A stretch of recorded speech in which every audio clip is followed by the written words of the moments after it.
Welcome to the DNX podcast, the number one resource for entrepreneurs, nomads, and impact-driven souls. And I am your coach, Silvia Christman. Welcome back, everyone. I'm here today with Ajit Nawalkha, and we met earlier this year in Sardinia during AFest, and he's the co-founder of Mindvalley Teach. And I was sitting in one of his lessons, listening to him about how you can effectively scale your company.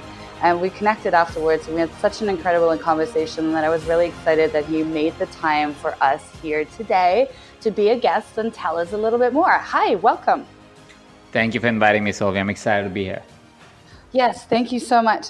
So I remember our conversation very vividly because he had so much passion about living big and being an entrepreneur that's guided by passion and purpose, but also be very practical about it. So can you tell me a little bit more about what actually got you started on your own entrepreneurial journey? Well, it's a long story, but I'm going to cut it short. So I was born in India, in a small city called Jaipur, with about 23 other people sharing the same space with me. We lived as an extended family, which meant cousins, grandparents, cousins, everybody stayed in the same house, which early on got me excited about abundance, got me driven towards abundance, to be able to live a life where I had the space that I wanted, I had the money that I wanted. Because at that time, of course, when you're sharing a small space with 23 other people, you're kind of like, what the heck's happening with my life? On top of it, I'm an introvert, which means I need my time, I need my space, and I didn't have it for the first 23 years of my life, let's just say it that way. So that got me excited and interested about looking at life in a slightly different way, because I knew the traditional route of becoming an engineer, doctor, accountant could, yes, give me abundance. But as I started exploring those opportunities, I realized it might only give me abundance in context of money. And I would be happy as a person. And it got me to take some early brave decisions to quit all of that and try to rediscover life on my own terms, which led me to eventually take some risky adventures and risky chances of starting companies with the companies that I was working for. Which didn't work out for the most part. But then eventually I get this company, which is Mindvalley, which is a small enterprise. When I really got into it, we were like 10, 15 employees working out of a bungalow. And as I was working with the company, I realized that my true passion is to be able to build businesses. And as we were building out Mindvalley, as I helped grow that company to the size that it is, what happened in that process is I also discovered that I do want to contribute back to the world in many different ways. And one of those ways was to be able to add to the people that helped me become who I was or who I am today, which is trainers, coaches, educators, people who have showed up in my life and really helped me become better as a person and learn more and grow more. And in that process, the idea of Evercoach popped in my head, or what's also known as Mindvalley Teach. And we discussed it, and we got Mindvalley as a partner for the company, and we built out Evercoach. And ever since, we have also invested in several of the companies that support trainers, educators, coaches in many different ways. And we also help companies grow their businesses, because that's what we have been doing for the past decade or so, is not only helping Mindvalley, but several of the companies to be able to grow to a size that otherwise seemed unimaginable. And that really got me started into entrepreneurship. So first it was a drive of abundance, and then it was a drive of just being able to contribute back to people, individuals, trainers who have helped me and helped me get to where I am, and helped me got to live a life where I get to live a life of choice and have a great relationship, great health, and a good success financially for me to be able to constantly make progress. So, yeah. Yeah, you said something really important just a minute ago, and that was, I tried a lot of businesses, and most of them didn't work out until, Yeah. And I think it's so important to really discuss that most of us entrepreneurs actually fail quite a lot before we succeed at something. Wouldn't you agree with that? Yeah. Absolutely. I think people say you learn a lot from failures, for sure. You learn a lot from success too. And that's something that we should consider. It's not about, we're not trying to fail to learn, but failure is kind of the part of the process. Failures, even when you have a successful company, it's not that everything that you put out is successful. Everything that I put out, and even in my businesses today, not everything works. Some things work and some things work really well. but it is a lot about being able to handle those failures and say, what is it that is going to teach me? What is it that I learned from this? And how do I not just lose everything while I'm failing at this, right? To be able to manage all of that and to be able to work with that is what is the key to really creating a powerful enterprise for yourself. Yeah. Yeah, I agree. I teach this workshop called The Art of Failing Forward, because I believe that the path to success is just paved with many bricks of failure, and building that emotional resilience to really understand that all you're getting is a lot more information about something that didn't work. And sometimes that means something, and sometimes it also doesn't mean anything. It just means it's time to go in a different direction.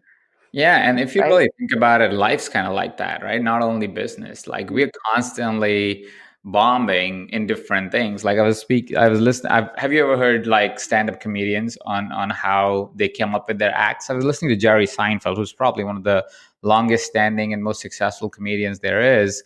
And he was talking about how 90% of all his material, all his bombs, like 95%. And he's like, I'm looking for that 5% that will become my final act. And that's the act that you see when people pay big bucks to go to his show. But the times that he's bombed, he's basically going to comedy clubs and bombing for a really long time for him to finally come up with that act. And that's the comedian process. And then if you look at parents, like I've just become a parent, that's kind of like our process in a way. Even as a parent, I'm bombing half the time. I'm trying to burp my baby, but one time it works, right? So that's kind of how life is. Like it is being okay with bombing a little bit, and knowing that, well, it's not a judgment on you. It's just a part of the process. And all you do is just, how do you deal with that process effectively and keep moving forward?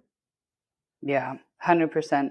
I think, yeah. What do you think are some of the mistakes that entrepreneurs make that will then result in actually limiting their own growth? Well, some of the most common mistakes that I've seen entrepreneurs make is understanding of success. Is most entrepreneurs think that the success that they have in their business is the revenue that they generate, which is part of it is true, but that's not how business is really done. If you look at really phenomenal entrepreneurs that have built big enterprises, they make business personal. So their business growth is very much attached to their personal growth. And that is why it is not necessarily always about the money. It's about what grows them and what grows the reality outside them, their external environment, which involves their teams, which involves the products that they create, which involves the clients that they get.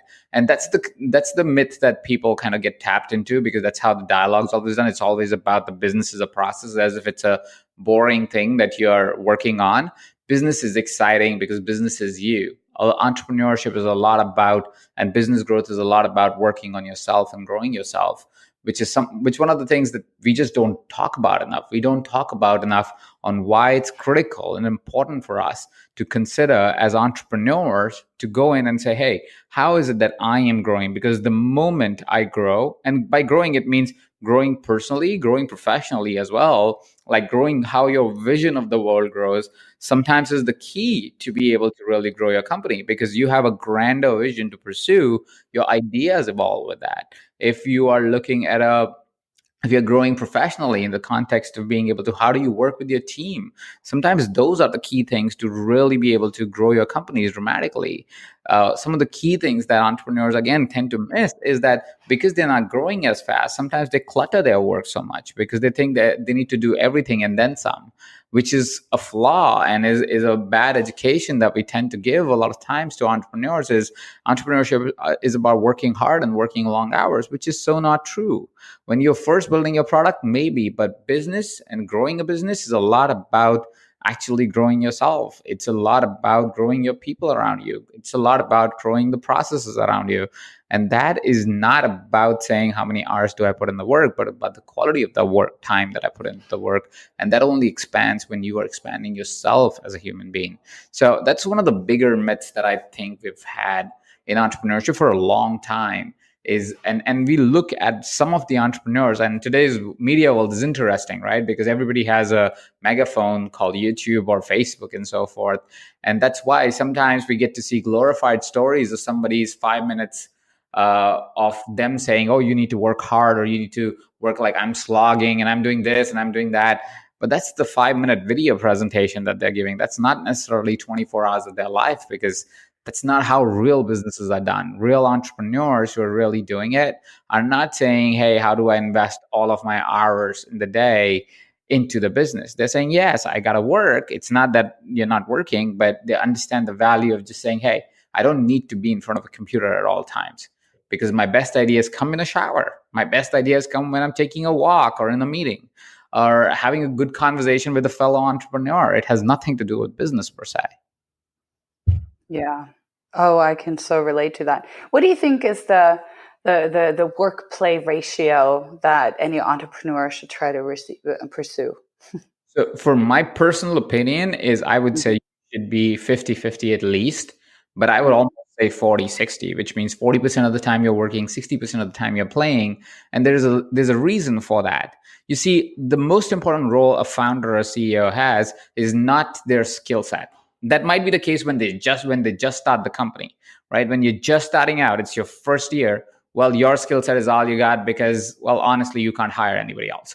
You don't have the money for it, right? But once you have the money for it, you never want to rely a company's growth on your skill set. Your skill set is maybe sometimes important, but what's more important is how far can you see and what's your ability to be able to really come up with creative solutions in the way you work with your team, in the way you build your culture, in the way you build processes, in the way you evolve your product and work with your clients, which actually means you need to have more free time because creative thinking happens in something that is called the default mode of the brain. Default mode of the brain is when you're doing mundane, boring tasks.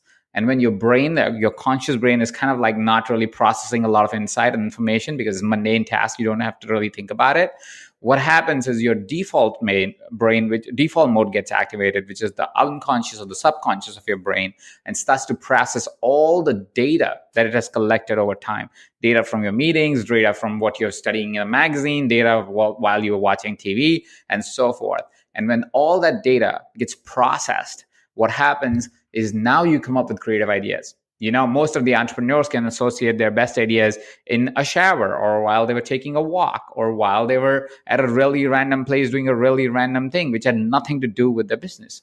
Why do you think that happens? That happens because our default mode of the brain is activated, which means as entrepreneur, if we want to really make progress, if we want to really build our business, we need to play our strongest suit or our greatest ability, which is to be able to come up with creative ideas and greater visions that can move our companies forward, which means you need a lot more free time. And that's why I invite entrepreneurs to actually have 60% playtime and 40% actual work time. And by what I mean by actual work time is you on a computer doing something. Otherwise, if you're hanging out with your team and coming up with creative ideas, I don't necessarily count that as work. That's kind of play. Right. Yeah, that's true. I found that so when you want to scale fast, right? Mm-hmm. And well, let me reframe that. What is your favorite approach to, let's say, doubling your business? So I usually look at a business and I tend to delete a lot of activity from the businesses. And that tends to be the favorite thing and usually creates a growth of anywhere between 30 to 100% if I can bring tremendous amount of clarity to the business. So you see Mm. what happens is as the business is getting built, as the entrepreneurs are starting to build their products, as you have got a little bit of success and you're trying to scale things, what you start to believe is more activity means more growth. And that's the absolute opposite of growth. Growth happens when there is less but more powerful activities. You know how a lot of companies start out really well, and like especially the tech companies, we've seen this so often, right? They started so well, we love the app, and then something happens and that app becomes bulky and slow and has so many features that it confuses the heck out of us. That's what happens in a company too. We just do, it's called feature stacking. I think that's the term that they use in tech world, is that they've overloaded with features inside a software that didn't need to do all of that stuff, right? Because that's not why people signed up for that software or that technology. That's the same thing that happened with business. Instead of looking for what's the core thing, what's the thing that really moves the needle for my clients, what is it that I can add as maximum value for my clients, what we start to do is we say, what else can I do? What else can I do? And what else can I do ends up creating such a convoluted business, such a busy business that there's a lot of activity happening, but very little meaningful activity that's happening. And that actually slows down the growth of the company instead of accelerating the growth of the company. So that's why we wonder, why is the company growing so less while I'm working so hard or my team's working so hard? Well, because you are trying to do too much instead of saying, hey, what is it that is getting my clients to win? How am I making the world a better place? How am I creating more value? Instead of just focusing on that and dialing and doubling down on that, we start to do all the things around it and making it a very busy organization, but not necessarily a high performing one. Interesting. So it is do less, make more, focus. Do you find that you have to help entrepreneurs clarify their core values in order to actually strategize appropriately? Absolutely. I mean, values and vision is probably the fundamental pillars of a business. And to be able to, and sometimes so here's the difference that usually happen. All companies have a vision and have values. It's just the awareness of it that's not available.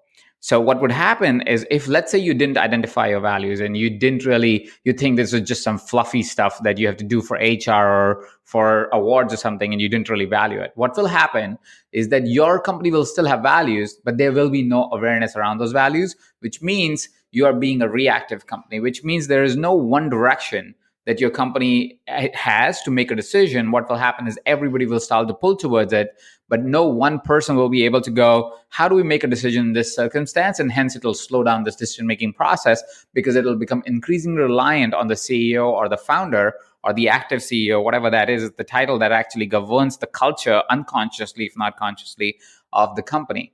Right. But what happens is it also creates more layers of complexity for the person that is running the company. So if your company needs you all the time for all the decisions, there might be a reason why that you want to look at creating values for your company. It's not that you're creating something that is out of like nowhere. It's already there in your company. It's more about identifying what are the values that you want to live by. And if there are values that have crept in that are not good for your company, that's not good for business, that's not good for your soul, you want to delete that. So it's also an opportunity to clean up your culture. So knowing values or identifying your values and identifying your big vision gives you the chase that you want in your business, which is the vision that you have for your business. And it also gives you the path or the way you would want to pursue that vision to come true in your life. What are those fundamentals that you will not compromise to be able to get to the grand vision that you have for your business?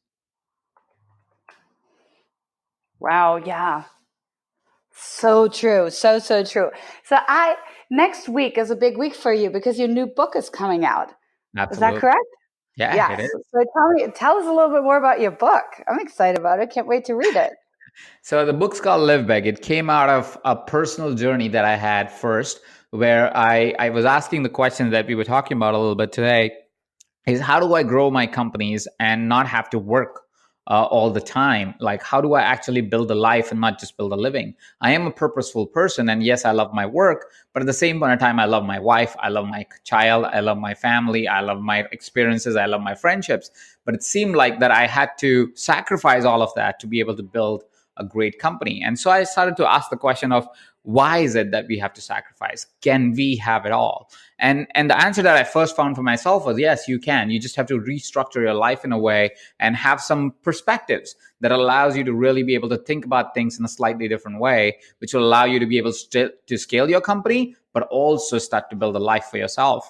Now, while that was happening, I also engaged with, and so first this discovery was for myself. But as I was doing that, I also started coaching certain companies and consulting some of the companies. And what I found was that most entrepreneurs struggle with the same dialogue.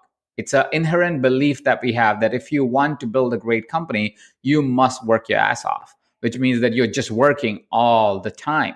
And your world is around the work, and you associate your personal value to the work and so forth. And I was like, that is not true, because I proved it for myself. And then I started to kind of start these ideas and perspectives and strategies, and I started sharing it with my clients. And we found consistently that as they would implement these ideas, they would grow their companies more than they were growing before. So they were growing at a rate of 30 to 100%, depending on the size of the company.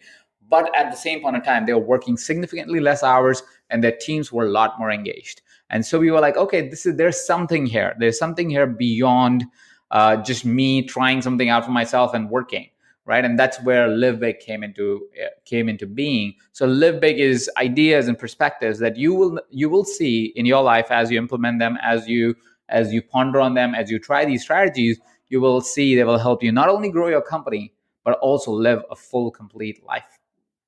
I love that. Thank you so much for taking the time to share your wisdom with us. We really appreciate it. And to all of those, to all those who are listening, please find the links to the book below and ways to get in touch with Ajit. Thank you again for being here. We really appreciate it. Absolutely. Thank you so much for inviting me.